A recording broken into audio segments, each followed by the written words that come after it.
Hi all, my name is Dave Javid with Plan to Place. I'm a consultant working with the city of South San Francisco on this great project, helping with the community engagement. You're here tonight for another great sub-area meeting related to the South San Francisco General Plan Update process, which we'll be talking a lot about here tonight.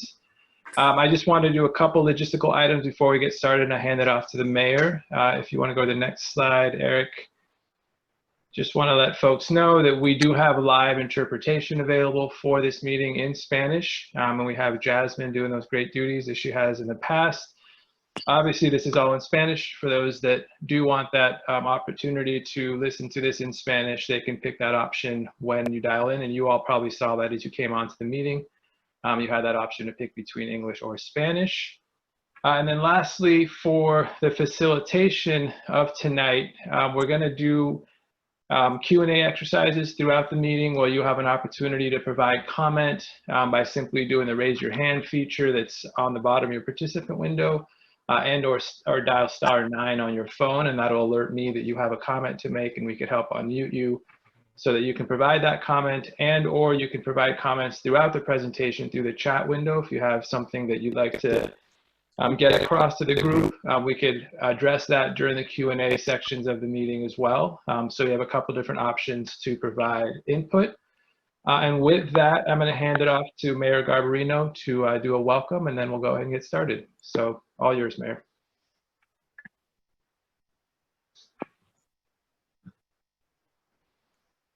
Mayor Garbarino, can you hear me?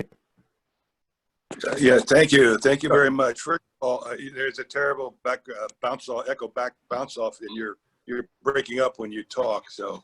Oh, sorry to hear that. Okay. So somebody, maybe it's a low broadband. I'm not sure. But anyway, good evening, everybody, and welcome to this is our third group discussion on the El Camino, what we call the El Camino corridor and sub area. Tonight, we're going to hear from the consultants and our own staff what we hope to do in the area and what's coming down the road, excuse me, as we move on. But more importantly, this is your opportunity to tell us what you think should be in the area, how we should develop that, what you would like to see. And we'd be most interested in hearing that. So with that, I will turn it back over to our hosts. Thank you. Thank you, Mayor. I'm going to bring up Eric from the consultant team here to get us started with the agenda. All yours, Eric. All right, thanks everyone, and really glad you all were able to make it here this evening. My name is Eric Yerkovich. I'm an associate principal at Ramey and Associates, and we've been working with the city on the general plan update for about the last 15 months or so. And we're really excited. This is a really important time in the planning process where we really get to start to visualize and envision what future land use might look like 10, 20 years from now into the future. I'm going to give you a bit of a background presentation. We're going to do some polling throughout that presentation. And Dave, if you want to go ahead and launch the first poll now. We'll be doing a series of these polls throughout the evening just to kind of get your take on certain things. This one is really to help us understand who is in the room tonight and who's participating in the process.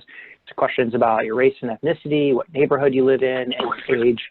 We're also going to ask a few questions about how you learned about the event, what you participated in the past, as well as in part of the Shape SSF process. And then we'll ask you specific questions about the content that we're presenting. I'll do that introductory presentation, and then we're going to do a series of small group discussions or breakout rooms and breakout group discussions. And we have a series of questions that will help guide and shape that conversation tonight. And then at the same time, we'll ask you to fill in an online survey to give us your feedback on the different land use alternatives. And then at the end, we'll kind of come back together out of those small groups, do a report back so you can hear what's happening in each of those different breakout rooms, and then I'll tell you a little bit about the next steps moving forward. Great, thanks, Eric. I'm going to go ahead and close this poll. I was trying to let a few more trickle in. I'll go ahead and share the results from the demographics poll, if you all could see that now.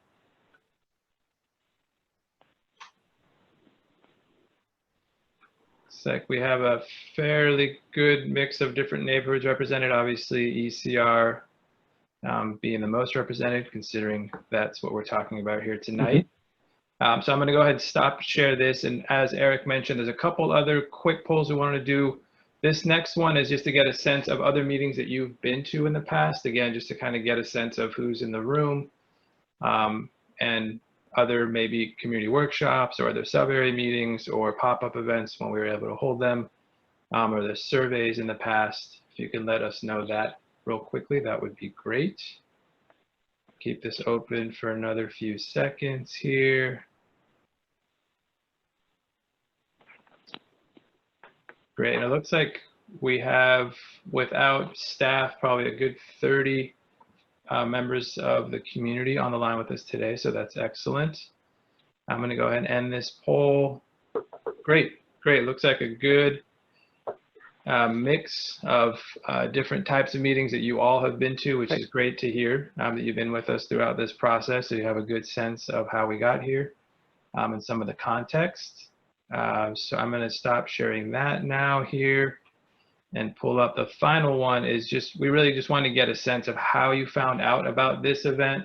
As we continue to evolve the way we reach out to you during these times, we just wanted to test to see what methods worked maybe the best. So we'll give you a few seconds here and then we'll launch into the presentation.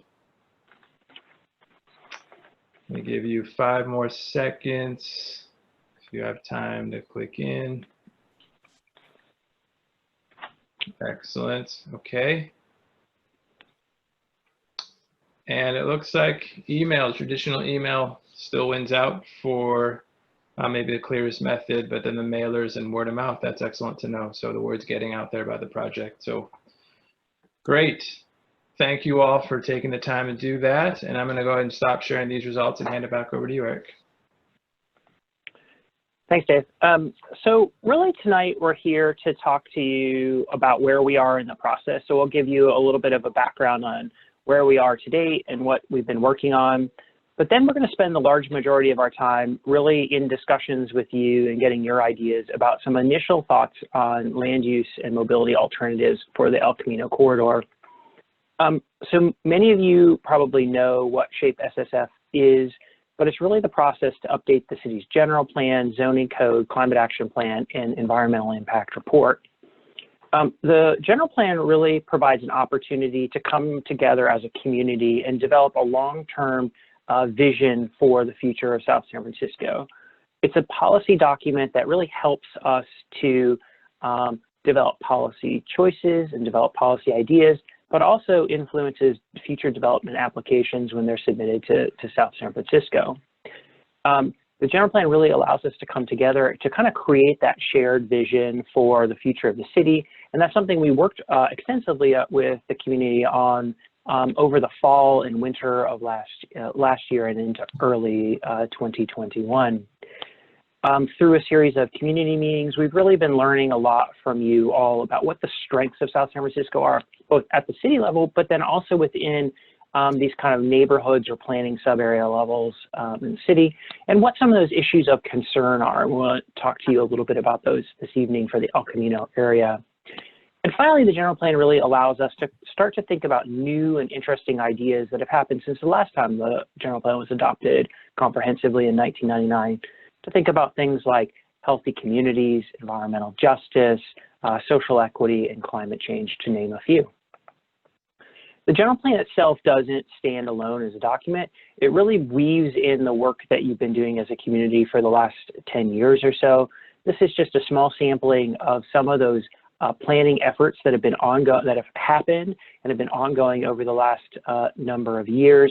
It's really our job to kind of bring in the themes, the values, the projects, the policies as part of these plans and are embedded in them, and really bring them up and lift them up into the general plan process to really honor the work that you all have done in the past. This graphic really shows where we are in the Shape SSF process. Last year, we really focused on really understanding the current conditions within the city. So we did that through quantitative analysis of land use conditions, climate change, market conditions. But we also do that qualitatively through sub-area listening sessions that we hosted throughout the city last year. We took all that information and then drafted a vision and guiding principles statement, which we represented back out to you all at the July 14th citywide workshop. And then we're now at this process where we're working on developing land use alternatives, both at the citywide scale and then for four key sub areas within the city: the downtown, El Camino, Lindenville, and the East of 101 areas. Once we kind of go through this process of community engagement that we're doing right now, we'll take all the input that we received, we'll pull it all together into a final land use map for the city, and we'll start to develop then the policy ideas, the implementation actions that are really the heart and soul of the general plan itself, which will be published in 2021. And then subsequently, we'll release things on the EIR, zoning code, and the climate action plan. As I mentioned, we're at this process right now where we're really focused on land use alternatives. And I'll talk a little bit more about what land use alternatives are and their purpose in a few minutes. But just know that this is a part of the process right now where we're kind of soliciting alternative comments on these kind of larger scale policy questions and alternatives. We'll take all that information that we receive and pull it together into the general plan map, which will happen later in the summer and early fall of this year. Once we've gone through that process and kind of set what that general plan map is, then we'll go in and have more detailed discussions about the specifics of the zoning designations on any particular parcel within the city. Those are things like building heights, bulk, setbacks, required open space, and required parking. So there's real details of development projects that happen within the city. When we create the alternatives, we do a series of background analysis. And I'm going to talk through a little bit of that with you tonight, specific to the El Camino corridor, but then also a little bit higher level at the citywide scale as well. So really the El Camino corridor is kind of a central spine in the city, extending about 2.5 miles from the north part of South San Francisco to the south part. It has a real diversity of land uses, from residential and institutional uses to commercial to transit related uses. And as most of you know, it's really home to the new civic campus within the city, which is a really exciting opportunity in South San Francisco. This slide shows some kind of basic demographic information about the people who are living in the El Camino corridor itself. So basically right along that El Camino corridor. That area really houses about 4,500 different people within the city, which is about 7% of the city's population overall.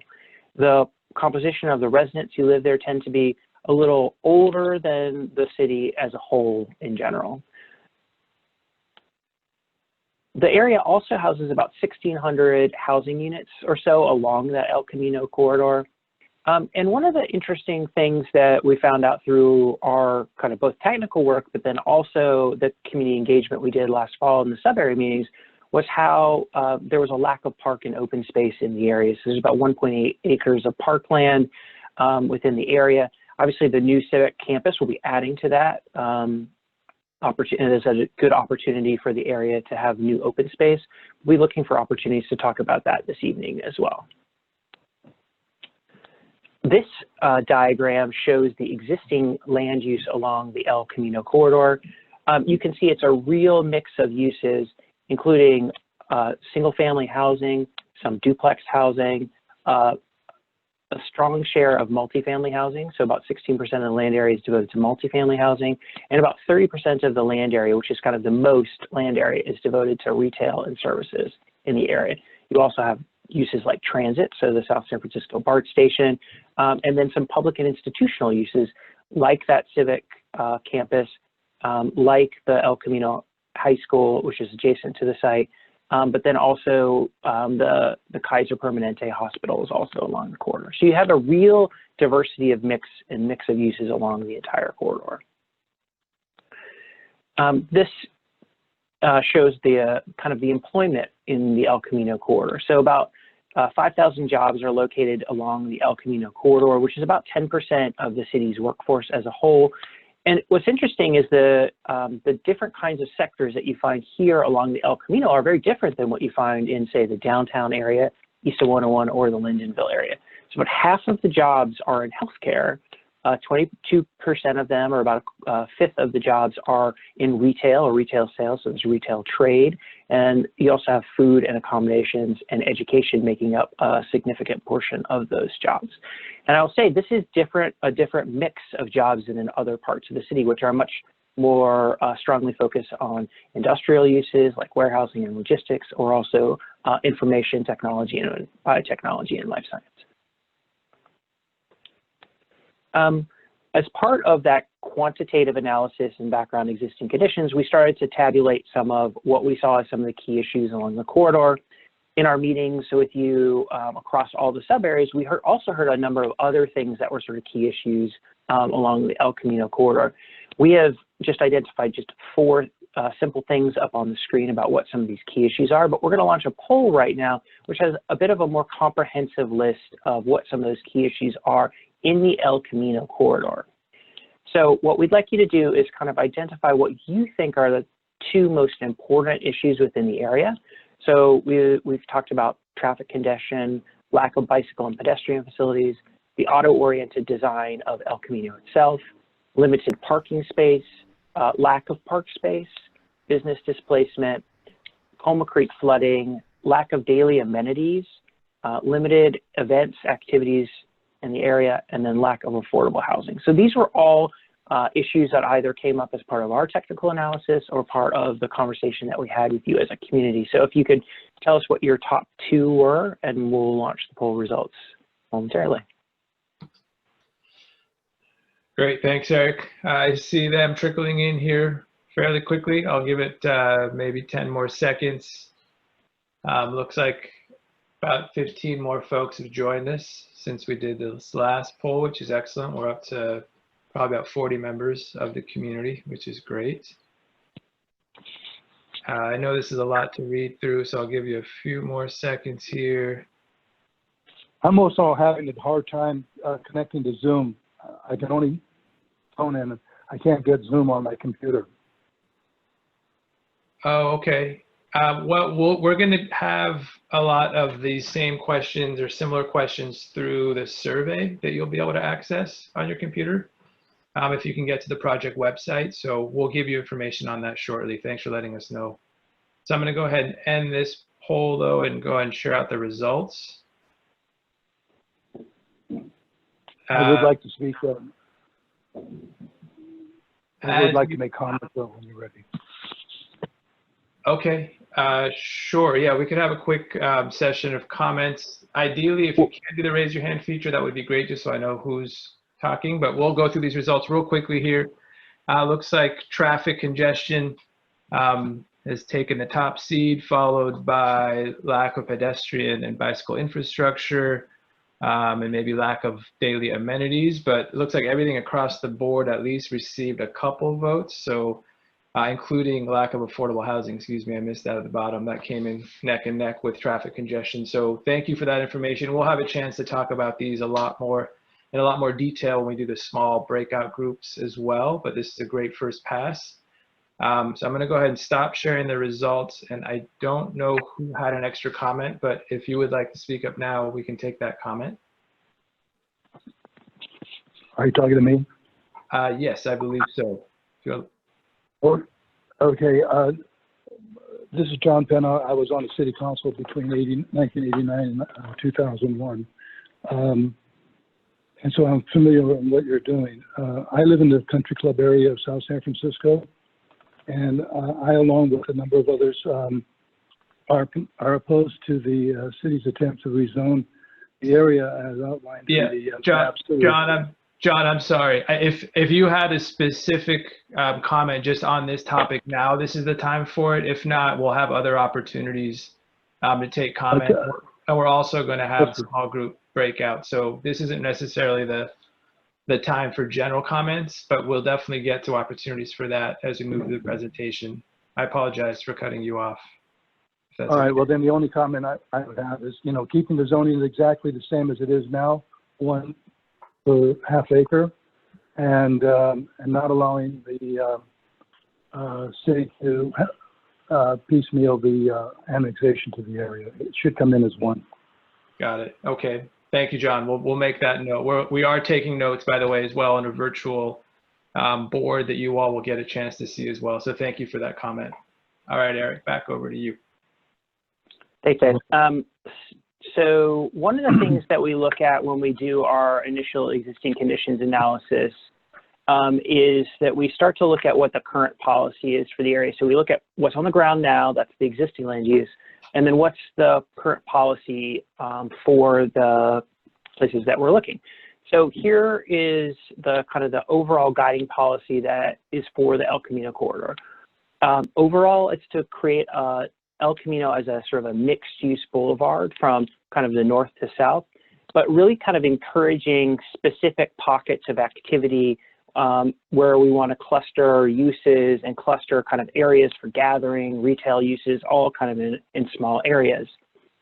The vision for the El Camino corridor also includes developing the South San Francisco BART station really as a vital transit-oriented pedestrian center to really create those kind of concentrations and nodes of activity at the Chestnut area, and then also in the southern portion of El Camino near South Spruce Street. And then also in addition to that is like looking at more east-west crossings of El Camino. And so these were all some of the policy ideas that were presented in the previous general plan, which again was adopted in 1999 and updated in 2015 most recently. So we're going to talk about some land use alternatives, and then before we get into the specifics of those alternatives, I'm going to give you a little bit of background information on what land use alternatives are and what their purpose and intent are. So we really developed these land use alternatives to test different ideas and different urban design patterns and trade-offs and different kind of policy questions. So we want to understand if we are going to prioritize different residential uses or commercial uses in particular areas, we can look at them at the land use scale, and then we can make informed policy decisions and choices about those different alternatives. These are really a graphic and sort of visual way to start thinking through some of those policy questions that there are around in the city, so that as we start to develop the policies for the plan itself, we can really think through what those policies are and the specific implementation activities associated with them. These land use alternatives really kind of test three ideas. The first is kind of the pattern of land use. So overall, like across the city, the distribution of commercial, residential, mixed uses, industrial uses across the whole city. Second, they really look at the mix of land uses. So within smaller areas, what's the mix of land uses? Is it residential only? Is it residential and retail? Is it residential and office? So all these things we're looking at are these kind of mix of land uses at a small scale. And the alternatives also test sort of the relative intensity of different land uses. So you'll see on the map tonight kind of a high to a medium to a low, so that we kind of understand this range of land use intensities. In addition to that, we really start to think about what the kind of the market conditions are within the city that we should be thinking about, not just now in 2020, but also out into the future when we're looking at 2040. So we know that historically, life sciences and biotechnology have been a super big driver of the city's development activity, and we expect that to continue into the future. And while production, distribution, and repair have been a smaller component of the city, have been a smaller and shrinking component of the city's overall jobs, we also know it's maintained, and it is still kind of a strong sector within the city. And then we also know that as we add more housing and as we add more jobs into the city over time, that will also drive demand for things like retail and services within each of the neighborhoods in the city. We also recognize that the COVID-19 pandemic has had sort of unprecedented impacts both globally, nationally, and here in the Bay Area. We know that there's been unprecedented unemployment rates, about 14% in the city, and we know that there's been diminished demand for jobs like retail and hospitality uses, not just here in South San Francisco, but all over the place. And this has led to some compromised fiscal health for a lot of communities across the region.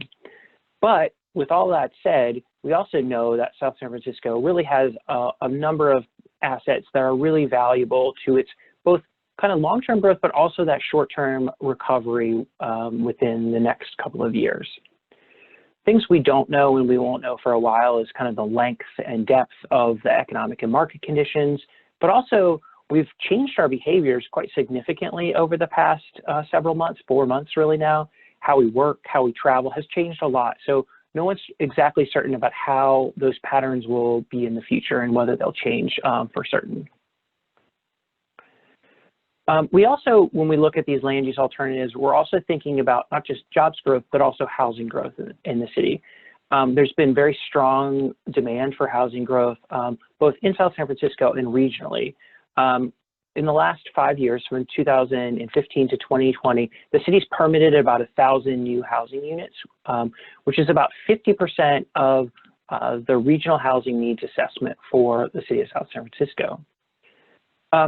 Currently underway right now is a process to update the regional housing needs assessment for South San Francisco as part of the San Francisco Bay Area region.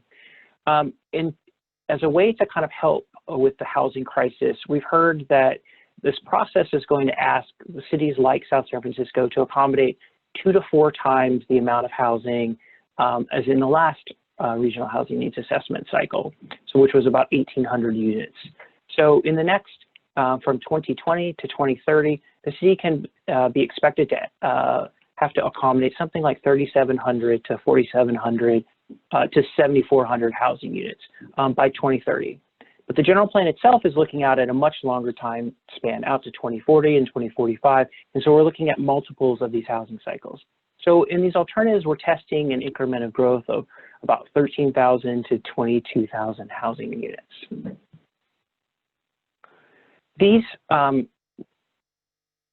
use alternatives and the colors that you'll see on the map are really based on what we call these building blocks or these place types.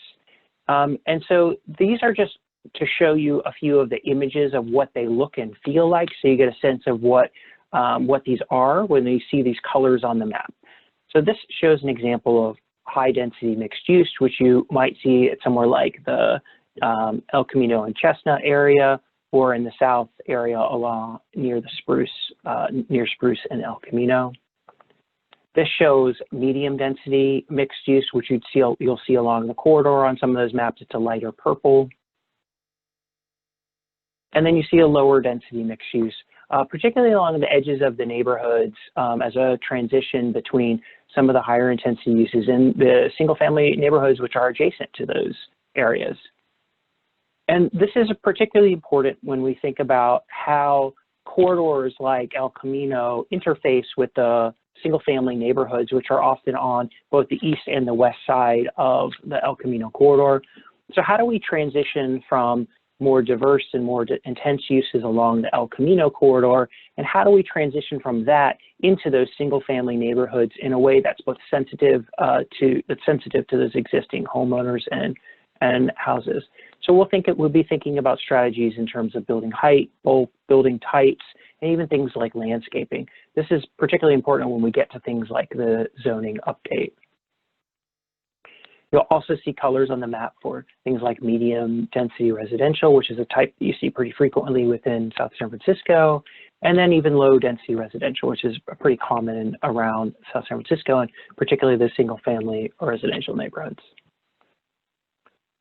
So this is kind of a summary of the ideas that we're kind of testing as part of these land use alternatives.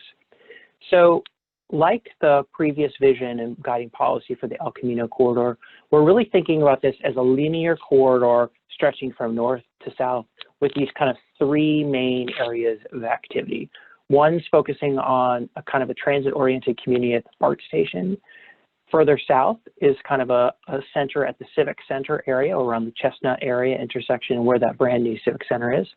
And then the third kind of mixed use node is at South Spruce area where the Safeway Shopping Center is now.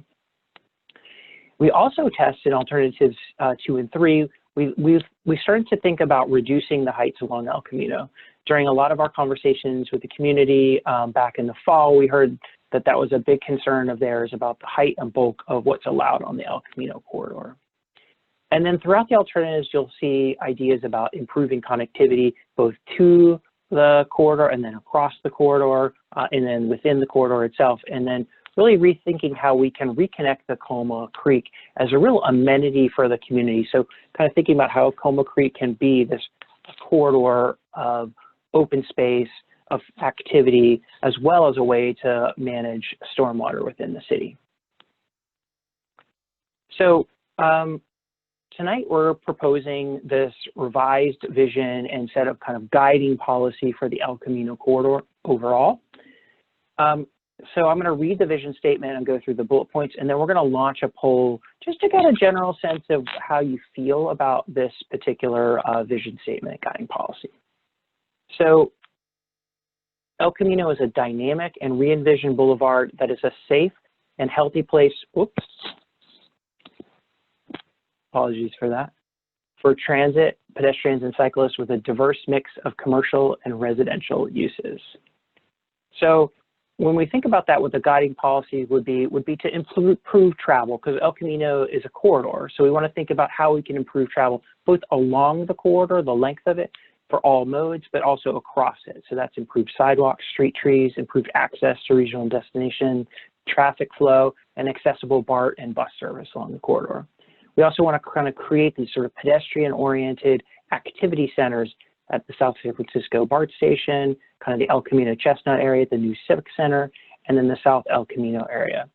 And then we want to make sure that we create visual transition, improve transportation connections, and park access, not just from along the corridor, but also into the neighborhoods surrounding it. So there's better access from the neighborhoods to the El Camino area.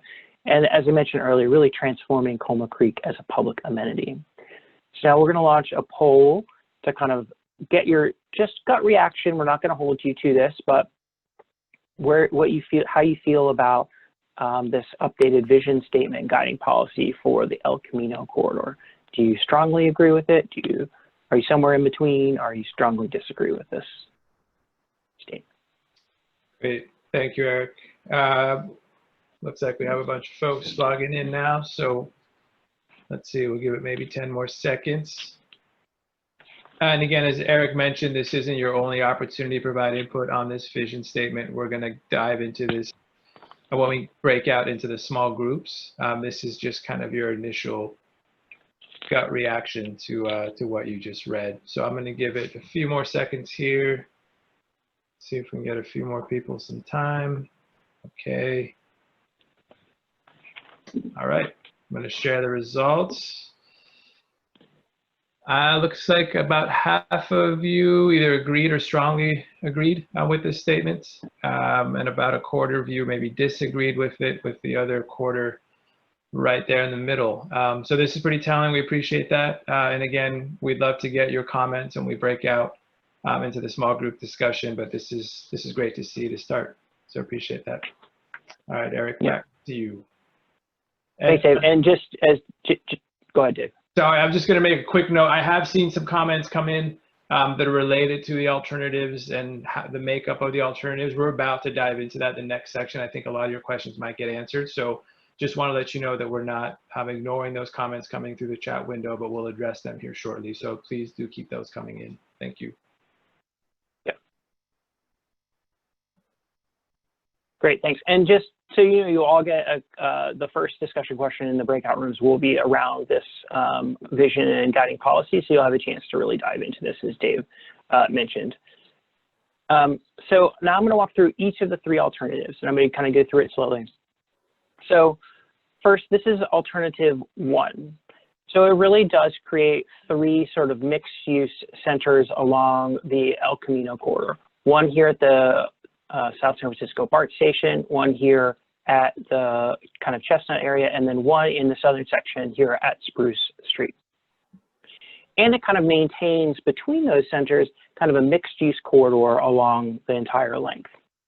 Now, in this alternative, we've more or less said, well, we'll leave the existing policy in place for the area in terms of the building heights and the building intensities, and you can kind of see that in this darker purple area here.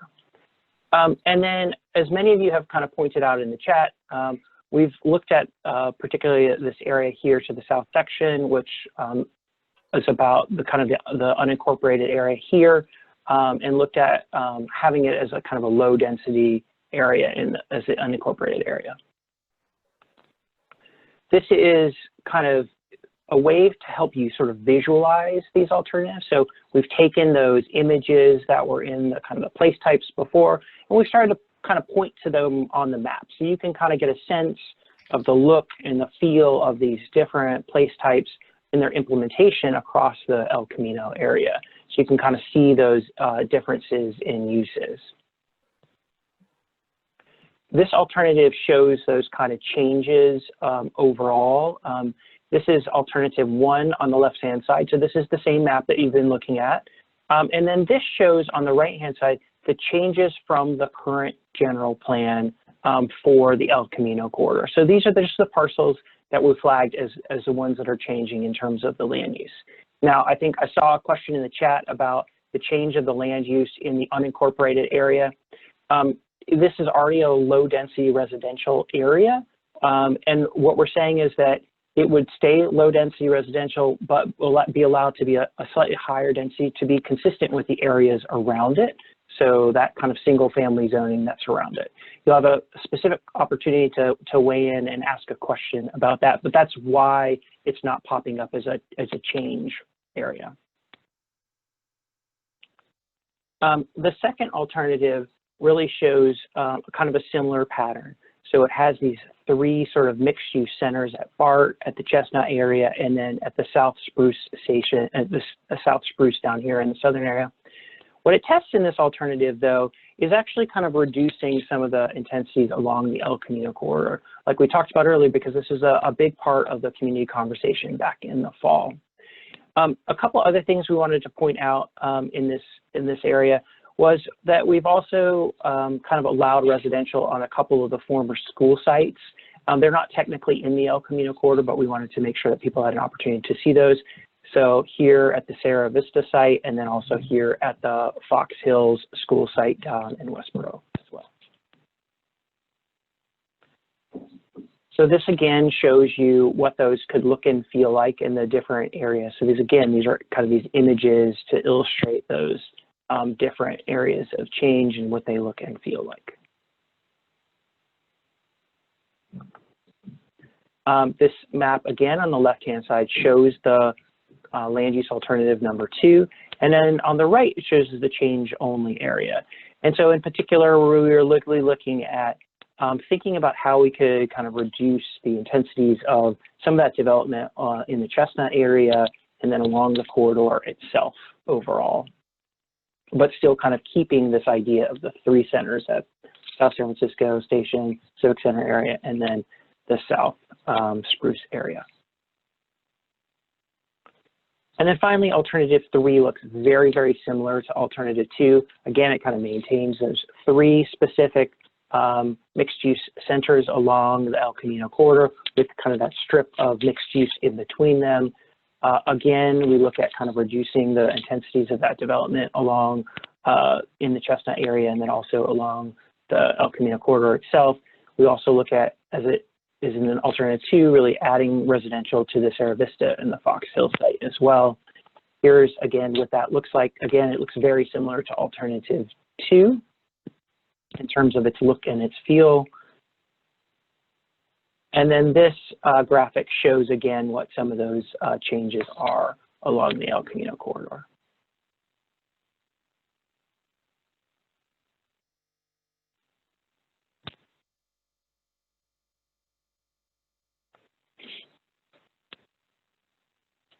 So as part of that process, we kind of identified some of those opportunities and challenges with these different alternatives. So I'll start with some of those opportunities first. So we really wanted to think about how we could create neighborhood serving mixed use centers that are kind of distributed across the city and that provide access to not just the corridor itself, but the surrounding neighborhoods, whether you're in Winston-Salem or whether you are in Avalon and Brentwood, that there are opportunities for you to meet your daily needs in some of these activity centers. The second thing we were really looking at is, you know, there is an opportunity to help accommodate some of the new affordable and workforce housing that the city needs to provide in the future. Third, we really were thinking about how do we support transit ridership, how do we support BART and Samtrans use in the city, so how do we kind of connect both these new people and new jobs to that transit use within particular areas of the city. And then we're always kind of thinking about opportunities to improve street design, not just along El Camino, but about how you access the area as well. Some of the challenges associated with this is that when you do redevelopment in an area like this, you have a lot of existing commercial and retail businesses, and some of them would be displaced by new development along the corridor. Really, and then El Camino is really designed for cars at this point, and there are opportunities to make it, to improve it and to make it more pedestrian and bicycle friendly, make it more transit friendly. But it really is right now designed for moving cars. And then really thinking about how it's difficult to cross the street overall, making sure that there's connections east and west across El Camino as well. And then obviously that the corridor really abuts a lot of different existing neighborhoods. And so there's always going to be issues in terms of the impacts from development on the El Camino corridor that might have in those existing residential neighborhoods. So we'll need to think about those particular spillover impacts, whether they're views or traffic or other kinds of issues. And then finally, I know a number of you are here because of the Country Club Park. And I just wanted to just briefly talk about it tonight in the initial presentation. You're going to have an opportunity to ask and answer a specific question about this particular area. But the area, Country Club Park, is wholly surrounded by the city of South San Francisco. It abuts the El Camino corridor, as you can see here. The area is within what's called the city's sphere of influence. And so the state asks local jurisdictions to plan for those areas that are within their sphere of influence as part of their general plan updates. And this area also already receives services from the city, things like fire and emergency services as well. There's a lot of nuances about spheres of influence, but it really kind of, the way to think about it is it's kind of the sphere that each individual jurisdiction should plan for into the future. It's not necessarily it's not necessarily annexation in and of itself. That's a separate process that could happen sometime in the future, but it's kind of its own separate process.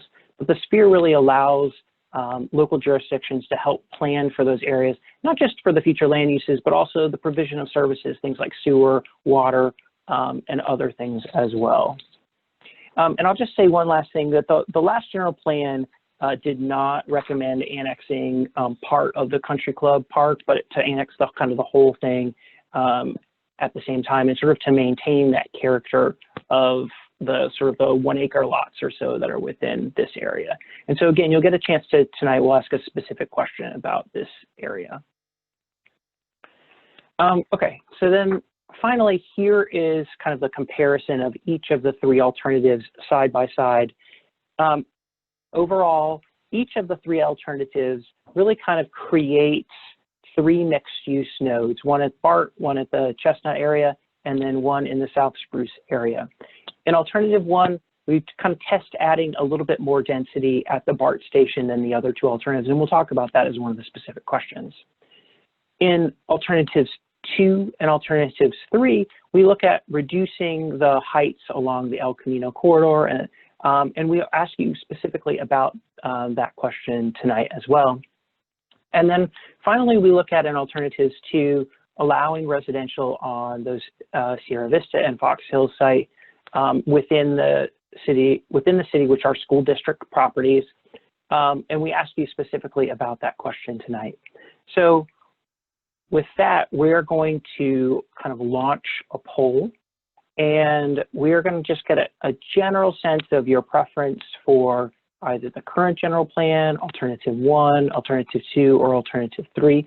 We're not holding anybody to these responses. We're going to go in and have more detailed breakout group discussions about each of these alternatives and those specific questions in a moment. But we just wanted to get a general sense from you what you thought your preferred alternative was here. And then we're also asking you to, how important is it to balance future jobs and housing within the city?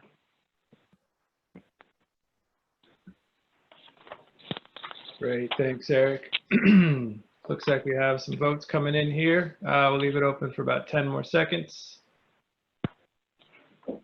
And again, as Eric mentioned, just your kind of initial gut reaction to this, you'll have plenty of opportunity to dive deeply into each one of the alternatives as we break into small groups here shortly. So we'll give it just 3 more seconds here. Okay. I'm going to go ahead and end the poll now. Give Eric a chance to catch his breath. All right, so we're going to share out the results. So preliminarily from what you've seen, it appears that alternative 1 has thus far gotten the most votes, followed by alternative 3, and then down to the general plan. So again, you'll have a chance to speak to this in great detail here shortly. And then in terms of the balance between future jobs and housing, looks like the vast majority think that it falls somewhere between moderately important to extremely important. And again, this will be topics and questions that will come up in the small group as we go through this next phase of this meeting. So with that, Eric, unless you had anything else to add, there are some questions that have come through the chat window that I'd like to try to address. First and foremost, it appears that we might have a misspelling on the map and that we're accidentally calling Fox Hills School what should be actually Fox Ridge, not Fox Hill. So we apologize for that. We'll make that correction.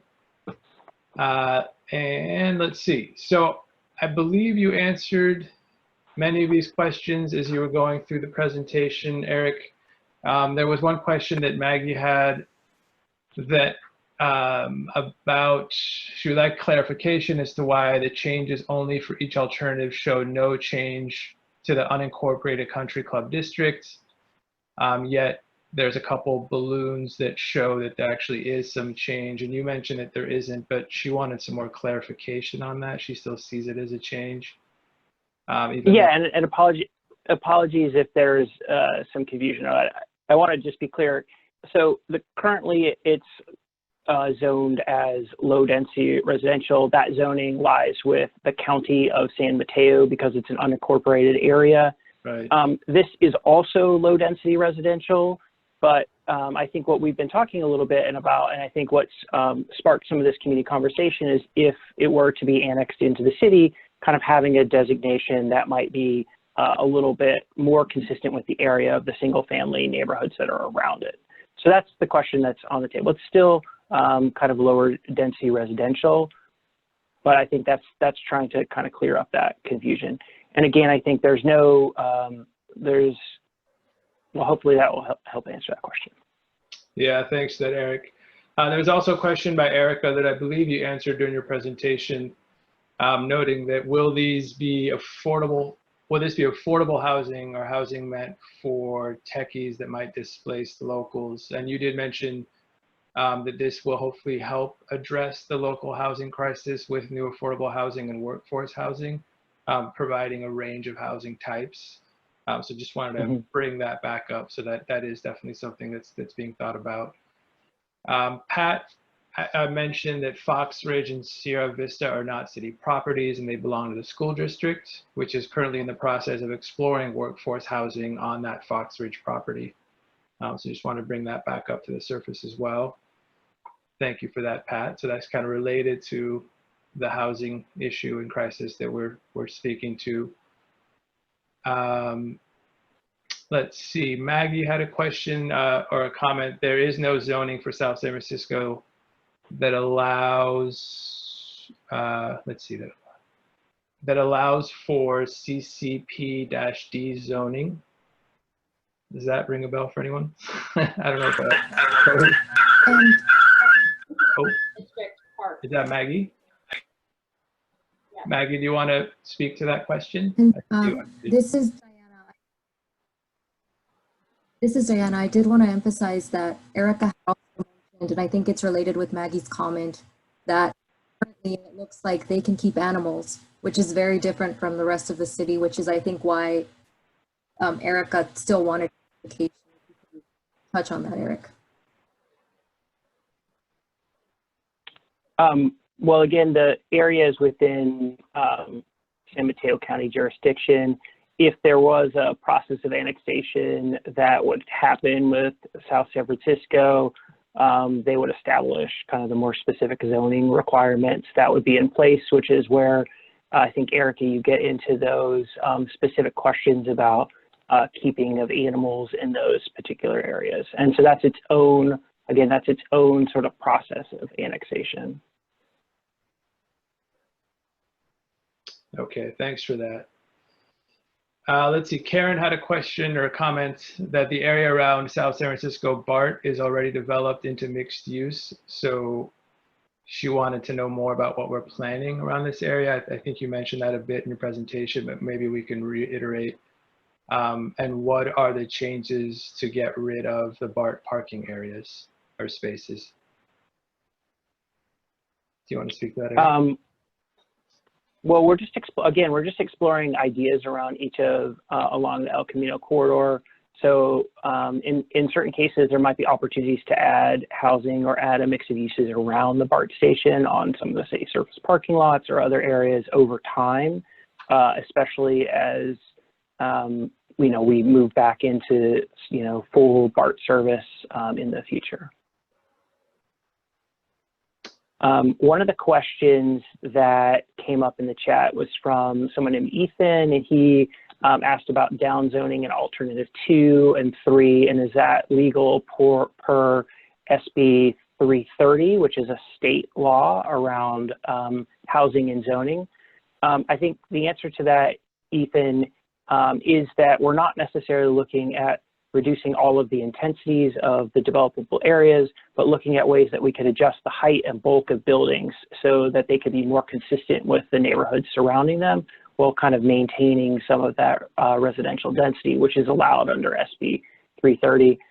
SB 330 also allows you to look at other sites within the city, and as part of this general plan process, we're looking at opportunities to add housing both in the downtown area, but also in Lindenville and East of 101 areas where there haven't traditionally been housing before as well. So we're looking at a lot of different ways to accommodate new housing within South San Francisco. Thank you, Eric. There was a question from Gabe concerned about the country club area and asking that since they're an independent entity, if there's an opportunity to maybe have a meeting or focus discussion with them about that area in the future. We're not planning on having a separate conversation with Country Club Park. We're here to take your comments on that particular area. And again, we have a very specific question about it, which we'll get to in a second. I think we should kind of move on to the small group breakout discussions. And you'll be able to answer, you'll be able to answer a question specifically about this area. I know obviously it's a lot of comments in the chat and a lot of thought about this from neighborhood residents in that area, so we want to make sure that you have an opportunity to talk about that tonight. But there won't necessarily be a separate meeting for that particular area. That's true. Thanks, Eric. And actually, I'm going to give credit to Billy. Great suggestion. There could be an opportunity here. It'll be logistically a challenge, but we could make it happen. For those that want to speak specifically about the Country Club Park area, we could designate one of the small groups for those that are in the room currently or on the call currently to speak to that. And the simplest way to do that would be, if you can, you use the raise your hand function, again, at the bottom of your participant window, or dialing *9 on your phone. That will let me know who in the room would like to be in that room, and or you could use the chat window, and we can do it that way as well. It'll take a couple extra minutes here to do that. But I do see some hands raising here. So that'll take me a couple more minutes to transition to the small groups, but we'll do that. And then a follow-up question to that as well is for any Spanish speakers that would also like access to a group that is only in Spanish, facilitated in Spanish. And for those, if you'd like to include that information in the chat window, we can make that accommodation as well. But I'm going to go ahead and start with those that want to speak to the Country Club Park. How do I get in on Country Club again, please?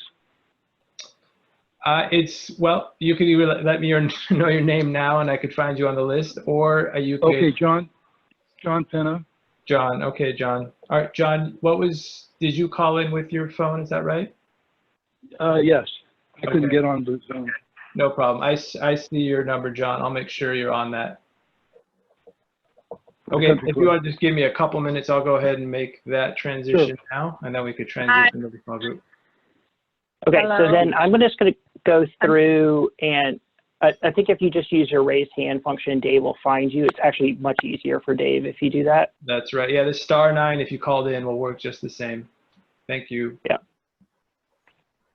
And then I'm just going to walk through the exercise in the breakout rooms. So we're going to shift everybody into breakout rooms, and we're going to go through the different land use alternatives for each of the areas. You're going to have an opportunity to, at the end of that, at the conclusion of that, to kind of take an online survey to tell us a little bit more about what you think about the vision, the preferred land use alternative, and then implementation strategies. And so I see in the chat there's some questions about how to raise your hand. If you go to the participant view, raise hand is at the very bottom of that participant view. That's right, Eric. Yep, at the bottom of the participant window, you should see a raise your hand, a little blue hand, or it literally just says raise hand. I see a bunch of names popping up here, so we'll make sure we get you in that room. Okay. And then just quickly, while Dave is working on getting us all into the breakout rooms, we are really asking a few specific questions this evening. The first is we want you to comment on the overall vision statement and policy direction for the area. The second is, with the land use alternatives, do you agree with this concept of these three distinct mixed use centers? And then specifically, do you like the idea of adding more density to the BART station, like alternative 1? And do you like the mixed use centers at a mixed use center at Spruce and El Caminos in alternatives 2 and 3? We're also asking about the approach of reducing building heights along the El Camino corridor that we show in alternatives 2 and 3. And then do you like the idea of adding housing on those former school sites that were identified in the earlier chat?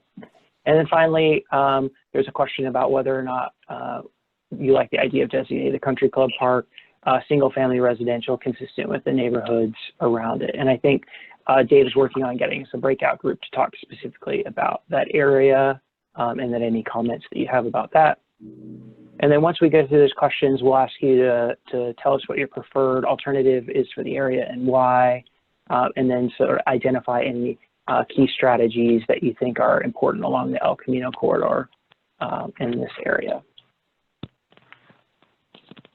So with that, I'll turn it over to Dave to knock us all into breakout rooms. And then I'll say at the end of the breakout room discussion, we'll come back and we'll have kind of a report back from each of the breakout rooms to kind of hear what happened in the breakout rooms. And then we will tell you a little bit more about the next steps in the process. Thanks, Eric. Yeah, I'm still seeing some raised hands popping up. So just for you all to know, the group regarding the country club is going to be in group 1 with Eric. So for some reason I didn't get you into that room. I'll make sure to move you once we get these rooms situated. But if you could just give me a couple more minutes, I'm almost there with getting everyone in the right rooms. And then we should be ready to go. So thank you for your patience. Can you put Delgado in room 1? Yeah, you're already there, Elena. Thank you. Or Erica, sure. There's a couple of you there. I can hear you talk.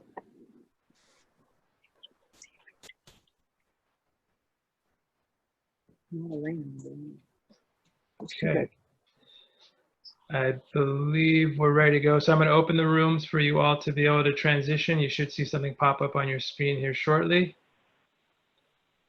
All transitioning back to the main room here. Oh, okay. We were just wondering.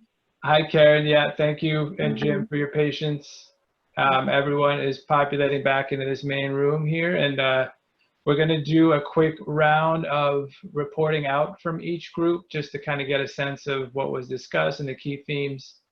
And then we will let you know kind of what's next as this project moves forward, and then let you all get on with your evening. I don't see anyone else coming back into the room now, so we're going to switch it up here again and start this time with group 2.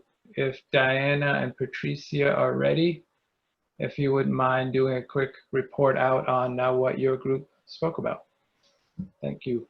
Sure, I can do that. And Diana, please jump in if I miss anything. But our group had, the preference was alternative 1. They felt that it allowed for higher density along the transit core, which the other 2 didn't as much, and they thought that was really important to provide that. And making sure that El Camino can be a safer street for both pedestrians and for bicycles, because right now it's not really welcoming. Very important, we had a lot of conversation about the importance of managing traffic and providing parking if there is going to be a higher density, and making sure that there is a good balance of providing additional parking and that the parking around BART is not gone as the development of new housing and the higher density is built there. They also thought that it was important to look at both the BART stations and utilize them both in looking into the future, and making sure that the higher density that is created allows for middle and for affordable housing in those zones. The higher density areas that you're talking about, where exactly are those? I'm a resident of the Country Club unincorporated area, and I definitely do not want higher density in the area that I live in. Karen, was that you that just spoke up? Sorry. Yes, Karen. Okay. Yeah, Karen. So that discussion was had in great detail in each one of the small groups, and you'll hear the next group I'm going to call on is folks that were mainly from your neighborhood.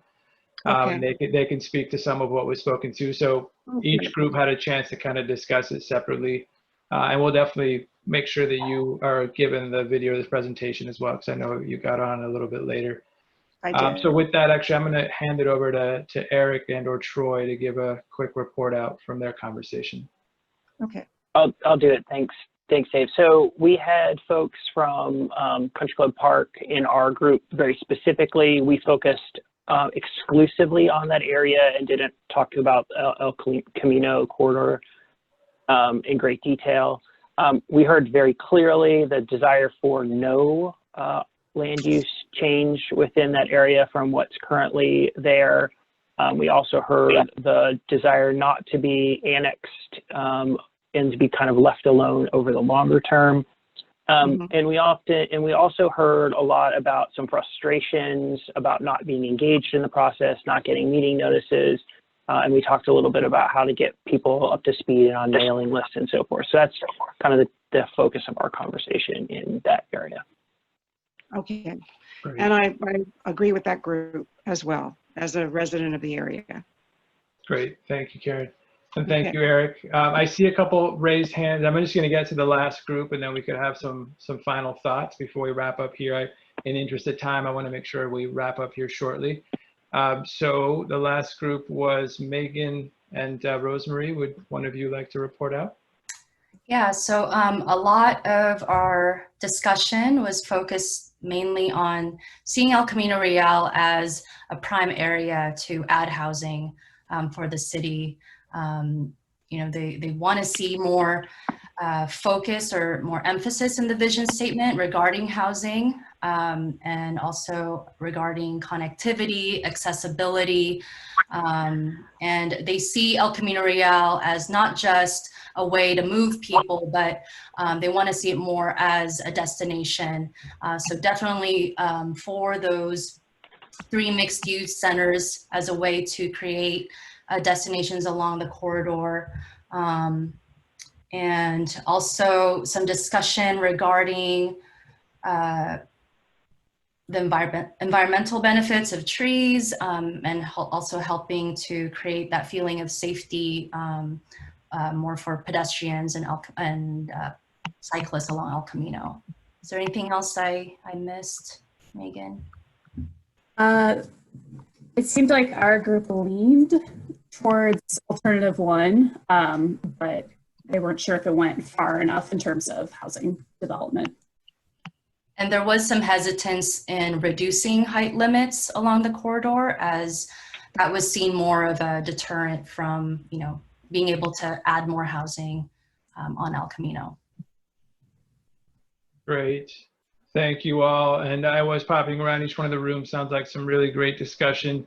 And again, we very much value your time and input. So thank you for taking that time with us. I'm going to ask Eric to pull up the final slides here so we can talk a little bit about what's to come and what's next in the process. And I just want to remind you all that the recording of this presentation will be posted up to the project website, that Eric will remind you of that as well as a summary from the discussion had will also be posted to the website to help commemorate the discussion that was had here today. So with that, Eric, I'm going to hand it over to you.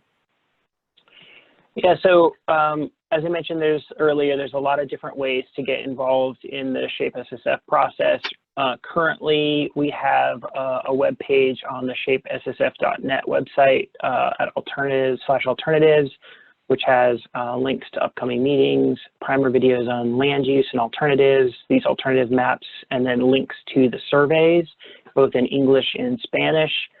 We have a series of surveys both for the citywide as a whole, but also for downtown, East of 101, Lindenville, and the El Camino area. And we encourage you to go there and share your thoughts with us. We have been going through this process of virtual engagement on the land use alternatives over the last several weeks. We have one more upcoming meeting in August on the 17th for the downtown sub area. And then we have upcoming a joint planning and city council study session on the land use alternatives on August the 19th. Where in that meeting, we will summarize up all of the conversations that we've heard across all of these meetings and bring that up to the Planning Commission and City Council meeting at that time. And then finally, we have kind of a recently added event, which is sort of virtual office hours so that you can talk to city planning staff, either about the Shape SSF process or other ongoing planning initiatives in the city. We're going to do this and see how it goes starting next Tuesday, the first week in August from 12 to 1. You can just drop in. There's no formal agenda. Drop in and ask a question of a planner. And if you go to the Shape SSF website, you'll find a link to the meeting details for that. And then finally, this is the website for you to go and check out. So shapessf.net. Again, find out more about our process, join the mailing list for the general plan update process.